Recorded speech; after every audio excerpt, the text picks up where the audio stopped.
រូបផ្កាឈូកណាជារូបដែលតំណាងឲ្យអំពើល្អសេចក្តីល្អនិងកុសលផលបុណ្យរបស់បុគ្គលដែលបានធ្វើទុកហើយតាំងពីអតីតប្របុគ្គលទាំងឡាយដែលមានផ្កាឈូកក្នុងបាតដៃឧបនិស្ស័យបុណ្យរបស់គេជាអ្នកប្រតិបត្តិនៅធម៌អាមានចិត្តនិងសេចក្តីប្រាថ្នាដែលចង់ឲ្យមនុស្សលោកបានសុខហើយជាមនុស្សដែលមានទឹកចិត្តល្អពីខាងក្នុងហើយជាមនុស្សដែលមានការព្យាយាមក្នុងការបំពេញបុណ្យបារមីច្រើនជាតិ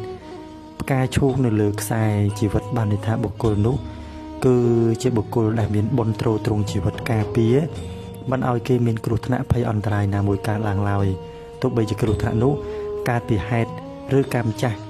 ឬក៏ជាគ្រោះណាដែលកើតឡើងពីអមនុស្សឬក៏ការបៀតបៀនរបស់អរូបីខាងក្រៅឬក៏អរូបីខាងក្នុងណាក៏ដោយមានន័យថាជាអំពើអំព័ន្ធដែលមនុស្សលោករបស់យើងមានការធ្វើដាក់ឬក៏អមនុស្សខាងក្នុងដែលជាមាឬក៏ជាអ្នកដែលមានការបៀតបៀនមួយទៀតនៅក្នុងបាតដៃរបស់គាត់នេះគឺមានខ្សែជីវិតវែងហើយកោងល្អដែលបញ្ជាក់ថាគាត់ជាមនុស្សអាយុវែង